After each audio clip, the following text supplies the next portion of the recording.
Hello everyone, how are you all guys. उम्मीद है आप सब बहुत अच्छे होंगे और अपनी स्टडी कर रहे होंगे। गाइस आज हम एक बहुत अच्छा कॉन्सेप्ट सीखने वाले हैं जो इलेक्ट्रॉनिक कॉन्फ़िगरेशन जो हम लोग करते हैं किसी भी एटम का वो इजीली कर पाएँ, उसके लिए हम कुछ कॉन्सेप्ट सीखने वाले होते हैं। उसके लिए कुछ रूल होता है, ठीक है ना। तो उन्हीं रूल्स कितने हैं आपके? 3 रूल हैं, अबाउ, पाउली रूल और हुंड रूल, ठीक है। आज का जो टॉपिक है वो अबाउ प्रिंसिपल है, ठीक है ना। तो हम आज अबाउ रूल को बहुत अच्छे से समझने वाले हैं।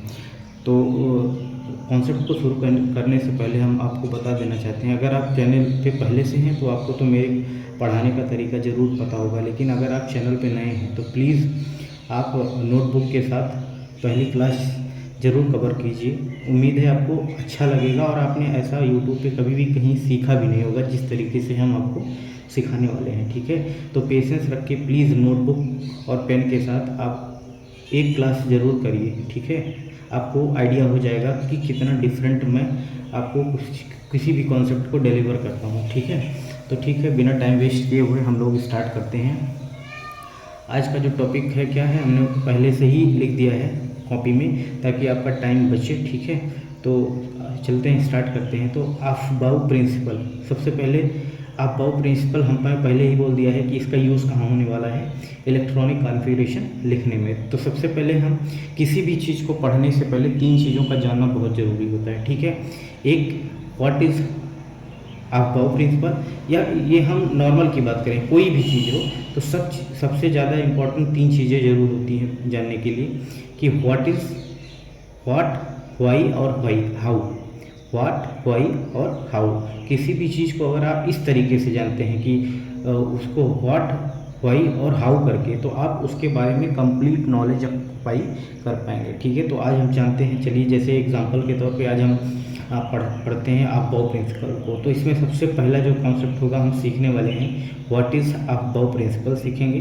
दूसरी स्टेप में हम सीखेंगे why we study Aufbau principle, और तीसरा कॉन्सेप्ट है how we study Aufbau principle, ठीक है। तो हम अबाउ प्रिंसिपल है क्या, उसको पढ़ते क्यों हैं और उसको पढ़ेंगे कैसे, ठीक है। तीनों चीज़ हम अगर अच्छे से जान जाते हैं तो एकदम बिल्कुल कोई भी ऐसा पॉइंट नहीं होगा जो हमसे इस कॉन्सेप्ट में मिस हो पाएगा, ठीक है। और टारगेट हमारा यही है कि किसी चीज़ को पढ़ो तो एकदम बढ़िया से पढ़ो, ताकि वहाँ पे कोई ये ना रहे कि ये छूट गया वो छूट गया, ठीक है। तो चलते हैं, सबसे पहले जान लेते हैं कि अबाउ प्रिंसिपल होता क्या है, कि what is about principal.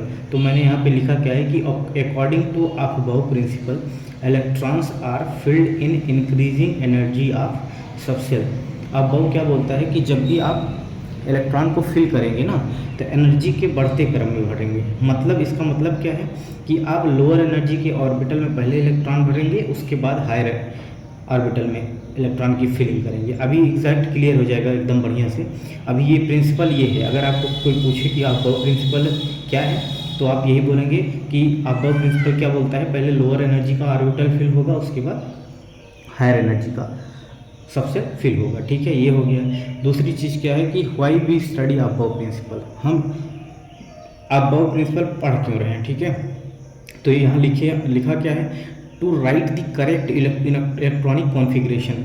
Electronic configuration को लिखने के लिए हम करेक्ट लिख पाएँ, इसी के लिए हम अबाउ प्रिंसिपल लिख रहे हैं, ठीक है। थर्ड कॉन्सेप्ट क्या है, how we study Aufbau principle. Aufbau principle को हम पढ़ते कैसे हैं, ठीक है। तो मेरा मेन टास्क क्या है, ठीक है। यहाँ पे टास्क क्या होने वाला है, टास्क यही है कि अबाउ ने बोल दिया कि हमको इलेक्ट्रॉन की फिलिंग जो है एनर्जी के बढ़ते क्रम में आपको फिल करना है। जब भी इलेक्ट्रॉन की फिलिंग करना है तो क्या कैसे करना है, इन इंक्रीजिंग एनर्जी ऑफ सबसेल। तो हम कैसे आइडेंटिफाई करें क्या किसी भी सबसेल की एनर्जी क्या होती है। तो मेरा जो मेन टास्क होगा अबाउ प्रिंसिपल में वो क्या है कि एनर्जी ऑफ सबसेल आइडेंटिफाई। हम किसी भी सबसेल की एनर्जी कैसे आइडेंटिफाई करें, ठीक है। तो उसके लिए हम पढ़ते क्या है, N+L रूल, ठीक है। अब N+L रूल क्या है उसको जानने से पहले हम N और L का मतलब समझ लेते हैं। तो N क्या होता है, प्रिंसिपल क्वांटम नंबर, और L क्या होता है, एजीमुथल क्वांटम नंबर। हमने यहाँ पे मेंशन कर दिया है, N प्रिंसिपल क्वांटम नंबर है और L क्या है, एजीमुथल क्वांटम नंबर है, ठीक है। जैसे अगर पूछा जाए कि कहीं पे लिखा है आपका 3D सबसेल, तो वहाँ पे N क्या होगा, मतलब N+L कैलकुलेट करना है, ठीक है। तो N पता तो होना चाहिए कि किसी सेल में, सब सेल में हम n कैसे आइडेंटिफाई करें। तो जैसे 3D लिखा है सब सेल, तो वहाँ पे n की वैल्यू आपको निकालना है, तो n की वैल्यू क्या हो जाएगी, जो ये ऑर्बिटल का जो कोएफिशिएंट होता है वही क्या होता है, प्रिंसिपल क्वांटम नंबर। तो जैसे 3D लिखा है तो प्रिंसिपल क्वांटम नंबर यहाँ कितना हो जाएगा, 3 हो जाएगा, ठीक है। उसके बाद L क्या होता है, एजीमुथल क्वांटम नंबर, ठीक है। एजीमुथल क्वांटम नंबर को L से रिप्रेजेंट करते हैं। अगर S ऑर्बिटल हुआ तो इसके लिए एजीमुथल क्वांटम नंबर 0, P के लिए 1 होता है, D के लिए 2 होता है, F के लिए 3 होता है, ठीक है। इतना हम N और L के बारे में सीख गए हैं, क्योंकि अगर N प्लस L आइडेंटिफाई करना है तो N और L को जानना जरूरी है, ठीक है। तो हमने N और L को अच्छे से समझ लिया है। अब अगला स्टेप क्या है कि हम N प्लस L रूल से क्या करेंगे, एनर्जी ऑफ सबसेल आइडेंटिफाई करेंगे। तो सबसे पहले एक चीज़ आपको करना क्या है, कोई भी सबसेल दिया हो आपको n प्लस L कैलकुलेट करना है, ठीक है। जैसे तो सबसे पहला स्टेप क्या हो गया, एनर्जी निकालने का, लो तो n प्लस L कैलकुलेट करेंगे। फिर जो होगा low value of n plus L। तो मान लीजिए आपके पास 2 सबसेल हैं, अभी क्वेश्चन से समझ में आ जाएगा, ठीक है। तो लो, अगर low value n plus L होगी तो वो लो एनर्जी का सबसेल होगा, ठीक है। अगर n प्लस L वैल्यू ज़्यादा होगी तो उसकी एनर्जी सबसेल की ज़्यादा होगी। तो n प्लस L से हम पहले एनर्जी आइडेंटिफाई करेंगे, और जिसकी n प्लस L वैल्यू कम होगी वो लो एनर्जी का सबसेल होगा, और वही सबसे पहले फिल होगा। लिखा है ना, low energy of subshell field first, ठीक है। और मेरा रूल यही कहता है कि लो एनर्जी वाला सबसेल पहले भरा जाएगा, उसके बाद हायर एनर्जी वाला भरा जाएगा। जैसे क्वेश्चन की बात करें, क्वेश्चन से ज़्यादा अच्छा क्लियर होगा कि जैसे पूछा जाएगा कि व्हिच सबसेल फिल्ड फर्स्ट, तो यहाँ पे पूछ रहा है कि 3D पहले फिल किया जाएगा या 4s। तो आपको करना कुछ नहीं है, सबसे पहले क्या निकालना है, n प्लस L। तो 3D के लिए अगर n प्लस L की वैल्यू निकालें तो सबसे पहले हम n की वैल्यू, 3D के लिए n की वैल्यू कितनी हो जाएगी, 3, और L की वैल्यू D के लिए कितनी होती है, यहाँ से देख लीजिए, L की वैल्यू D के लिए कितनी होती है, 2, तो यहाँ पे ऐसे 2 लिख लीजिए, और n प्लस L ऐड कर दीजिए, n प्लस L कितना हो जाएगा, 5 हो जाएगा। अब 4s के लिए निकाल लीजिए, तो n की वैल्यू 4s में कितना है, 4, और s के लिए जो L की वैल्यू है कितनी है, यहाँ पे देख लीजिए, s के लिए L की वैल्यू 0 है, तो 0 लिख लिया। इसको ऐड करेंगे, n प्लस L निकालेंगे तो कितना हो जाएगा, 4 प्लस 0, तो कितना आ गया, 4।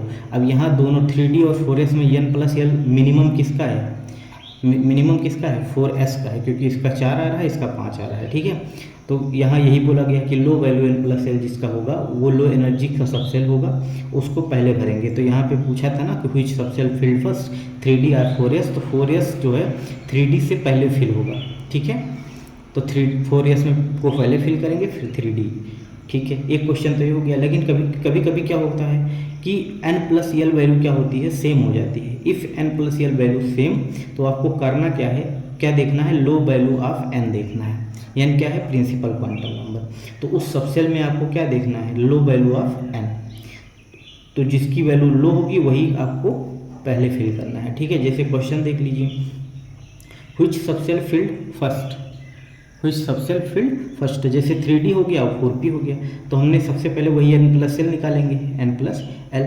तो 3D के लिए n कितने होता है, n कितना है, 3, और D के लिए L की वैल्यू कितनी होती है, 2, तो यहाँ पे 5 आ गया। इसके लिए निकाल लो, n की वैल्यू कितनी है, 4, और L की वैल्यू कितनी है, p ऑर्बिटल के लिए L की वैल्यू 1 होती है, यहाँ पे 1 लिख लीजिए। n प्लस L यहाँ पे निकालेंगे तो कितना हो जाएगा, 4 प्लस 1 5। अब देखिए ना, 3D और 4p दोनों के केस में जो n प्लस L वैल्यू 5 आ गई, मतलब इक्वल आ गई।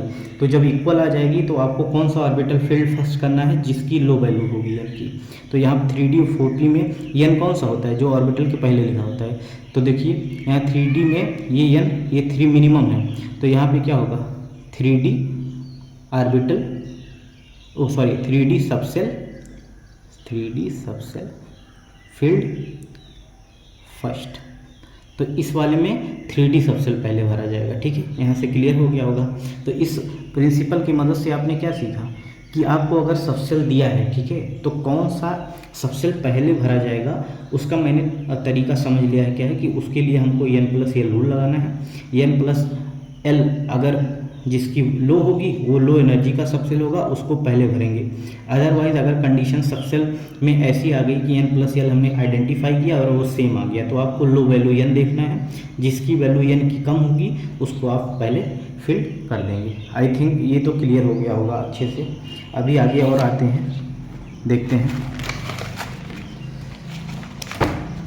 आपने अपने टीचर्स को पढ़ाते हुए कई बार देखा होगा कि टीचर्स लोग ना ये वाला टेबल आपको ज़्यादातर बना के दिखाते होंगे। अगर नहीं देखा है तो आगे आप देखेंगे, आपको टीचर्स ये ऐसे ही रैंडम बना के छोड़ देंगे, बता देंगे, लेकिन ये कहाँ से आया है आपको कोई एक्सप्लेनेशन देने वाला नहीं है। ठीक है, तो मैं आपको क्लियर कर देता हूँ कि ये जो बनाया गया है ना, ये जो बनाया गया है ये कहाँ से बनाया गया है, बाई अबव प्रिंसिपल, यानी वही N+L रूल से क्या किया गया है, इसमें एनर्जी को इवेलुएट कर दिया गया, उसके हिसाब से कौन सा ऑर्बिटल पहले भरा जाएगा कौन सा बाद में, वो आइडेंटिफाई किया गया है। पहले हम इसका मतलब समझा देते हैं। आपको करना कुछ नहीं है, यहाँ से 1s 2s 3s 4s 5s 6s 7s 8s पहले ऐसे लिख लेना है, फिर एक यहाँ पे दो छोड़ के, एक छोड़ के यहाँ 2p 3p 4p 5p 6p 7p ऐसे 3d 4d ऐसे लिख लेना है। ठीक है, उसके बाद इससे क्या आपको समझ में आ रहा है पता है कि इलेक्ट्रॉन की फिलिंग जो होगी किस सबसेल में होगी। ये सबसेल्स हैं 1s 2s 3s 2p 3p 4d 5s, ये सब सारे क्या हैं, सबसेल हैं। तो अबव ने क्या किया, उस प्रिंसिपल के बेसिस पे ना एक चार्ट बना दिया। ठीक है, जिसमें आप इसको अगर याद रखते हैं तो आपको रैंडमली इलेक्ट्रॉन की फिलिंग आराम से यहाँ पे ये इस तरीके से सेट किया गया है कि ये एनर्जी के इंक्रीजिंग ऑर्डर में है। मतलब क्या है कि उसने क्या किया, एनर्जी के बेसिस पे इसको क्रिएट कर दिया। तो यहाँ पे ये बताता क्या है कि यहाँ से आप शुरू करते हैं तो सबसे पहले इलेक्ट्रॉन 1s में भरेगा, उसके बाद ये ऐसे आएंगे ऐसे ऐसे ऐसे, फिर ये 2s में जाएगा, फिर ऐसे ऐसे ऐसे आएंगे, फिर ये 2p में जाएगा, 2p के बाद 3s में जाएगा, उसके बाद ऐसे ऐसे आते आते आते फिर 3p में इलेक्ट्रॉन भरेगा, फिर 4s में भरेगा, ऐसे फिर आते आते 3d। तो ये बता रहा है कि सबसे पहले जो है इलेक्ट्रॉन की फिलिंग किस सबसेल में होगी। ठीक है, तो ये जो बनाया गया है किसके बेसिस पे बनाया गया है, एनर्जी के इंक्रीजिंग ऑर्डर में।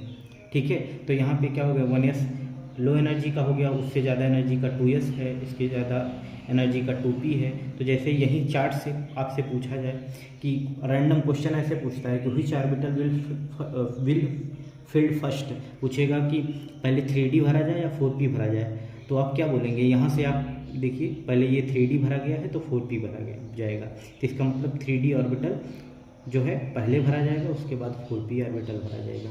तो आप ये अगर चक्री याद रखते हैं तो इससे भी क्लियर हो जाएगा, या अदरवाइज आपको अगर कॉन्सेप्ट अच्छे से पता है तो ये चक्री बनाई गई है उसी हिसाब से, किसके N+L रूल से, तो आप उससे ही करिए। अगर ये याद हो जाता है तो आप इससे करिए। ठीक है, आगे इम्पॉर्टेंट कुछ पॉइंट समझ लेते हैं जो आपको जानना बहुत ज़रूरी होता है। ठीक है, आइए पहले इस चक्री के बेसिस पे या जो प्रीवियस में हमने कॉन्सेप्ट बताया होगा उससे आप बताइए कि हमने क्वेश्चन रखा क्या है, व्हिच सबसेल फिल्ड फर्स्ट, पूछ रहा है कि 5p पहले फिल होगा या 6s। तो आपको क्या करना होगा, N+L निकालना होगा, किसके लिए, एक बार 5p के लिए एक बार 6s के लिए। तो 5p के लिए अगर हम बात करें तो n की वैल्यू कितनी हो जाएगी 5, l की वैल्यू कितनी हो जाएगी, p ऑर्बिटल के लिए आप पीछे जाके देख लीजिएगा, p ऑर्बिटल के लिए आपका जो l की वैल्यू होती है 1 होती है, तो आप इसको ऐड करिए तो कितना हो जाएगा, N+L कितना हो जाएगा 6 हो जाएगा। और यहाँ से इसके लिए n की वैल्यू कितनी हो जाएगी 6, l की वैल्यू कितनी हो जाएगी 0, s के लिए l की वैल्यू, तो यहाँ पे 6 + 0 आप ऐड करेंगे तो 6 आ जाएगा। अब यहाँ पे आपको क्या लग रहा है कि दोनों के लिए N+L वैल्यू सेम हो गया, तो हमने बताया था ना अगर N+L वैल्यू अगर आपकी क्या आ जा रही है, सेम आ जा रही है, तो आपको क्या करना है, लोअर वैल्यू ऑफ n देखना है। ठीक है, क्या देखना है, लोअर वैल्यू ऑफ n देखना है। ठीक है, लोअर वैल्यू ऑफ n। अब बताइए 5p एंड 6s में n की वैल्यू लोअर किसकी है, इसकी। 5p में n की वैल्यू यहाँ पे 5 है, यहाँ पे 6 है, तो यहाँ पे आप बोलेंगे कि 5p सबसेल जो है 5p सबसेल फील्ड फर्स्ट। आपने ये N+L रूल से बताया। अब आपकी चक्री में चेक कर लेते हैं कि 5p 6s में कौन पहले भरेगा। तो 5p 6s कहाँ है, ये देखिए, यहाँ से जाइए तो ये 5p है, ये 6 है, ये देखिए तीर आ रही है, ये तीर आ रहा है, तो सबसे पहले देखिए 5p में इलेक्ट्रॉन जा रहा है, उसके बाद 6s में जा रहा है। तो आप चाहे इसको याद रखिए, और मेरा मानना है कि आपको कॉन्सेप्ट आना चाहिए। अगर आपको कॉन्सेप्ट आता है तो आप इजीली हर चीज़ आइडेंटिफाई कर सकते हैं। चलिए कुछ इंपॉर्टेंट पॉइंट्स हैं, उनको भी जानना बहुत ज़रूरी होता है। अगर हम बात करें यहाँ इंपॉर्टेंट पॉइंट में, ऑर्बिटल का टाइप अगर s है, p है, d है, f है, तो नंबर ऑफ ऑर्बिटल कितने होते हैं। तो अगर s ऑर्बिटल होता है तो उसमें नंबर ऑफ ऑर्बिटल 1 होता है, p p ऑर्बिटल होता है तो नंबर ऑफ ऑर्बिटल वहाँ पे 3 होते हैं, d है तो वहाँ पे ऑर्बिटल 5 होता है, और f ऑर्बिटल होता है तो वहाँ पे नंबर ऑफ ऑर्बिटल 7 होते हैं। तो यस होगा तो आप देखिएगा हमेशा एक ऑर्बिटल होता है, p रहेगा तो ऐसे 3 ऑर्बिटल बना रहता है, और अगर d है ऑर्बिटल तो वहाँ पे इस तरीके से 5 ऑर्बिटल बने रहेंगे, एफ है तो यहाँ पे 7 ऑर्बिटल बने रहेंगे। आपको पता होना चाहिए कि क्या इंपॉर्टेंट चीज़ कि each orbital contain maximum 2 electron, ठीक है। हर ऑर्बिटल, जो ये ऑर्बिटल्स हैं इनको ऑर्बिटल्स बोलते हैं, ये मैक्सिमम ऑक्यूपाई कितना इलेक्ट्रॉन करता है 2। तो अगर हम पूछें कि यस ऑर्बिटल अगर है, ठीक है, यस ऑर्बिटल, ठीक, तो उसमें नंबर ऑफ ऑर्बिटल कितने होते हैं 1, तो एक ऑर्बिटल में कितना इलेक्ट्रॉन होता है 2, तो नंबर ऑफ इलेक्ट्रॉन एक्यूमुलेटेड, तो यस ऑर्बिटल में नंबर ऑफ इलेक्ट्रॉन कितने होंगे 2। पी ऑर्बिटल में नंबर ऑफ ऑर्बिटल 3 होते हैं, एक ऑर्बिटल में 2 इलेक्ट्रॉन तो 3 ऑर्बिटल में 6 इलेक्ट्रॉन हो जाएगा। इसी प्रकार डी ऑर्बिटल में 5 ऑर्बिटल होते हैं, एक ऑर्बिटल 2 इलेक्ट्रॉन तो 5 ऑर्बिटल 10 इलेक्ट्रॉन। इसी प्रकार एफ ऑर्बिटल है तो एफ ऑर्बिटल में 7 ऑर्बिटल तो इलेक्ट्रॉन्स 14 होंगे, ठीक है। उम्मीद है आप सबको बहुत अच्छा लगा होगा ये कॉन्सेप्ट। आप मानेंगे नहीं, ये कॉन्सेप्ट इतने तरीके से टीचर्स बहुत सारे हैं मिस लीड कर देते हैं, आपको कॉन्सेप्ट अच्छा से सिखाएंगे नहीं, ठीक है। तो इस कॉन्सेप्ट को सीखने का मेन मोटिव क्या है कि हम किसी भी एटम का इलेक्ट्रॉनिक कॉन्फ़िगरेशन एकदम इजी और एग्जैक्ट रूप में लिख पाएँ, गलत ना हो, इसीलिए हम ये वाला रूल पढ़ रहे हैं। उम्मीद है आपको अच्छा लगा होगा कॉन्सेप्ट, और अगर आपको कॉन्सेप्ट अच्छा लगा तो प्लीज़ चैनल को लाइक शेयर एंड सब्सक्राइब करते चलिए। Thank you so much, thanks for watching, thank you.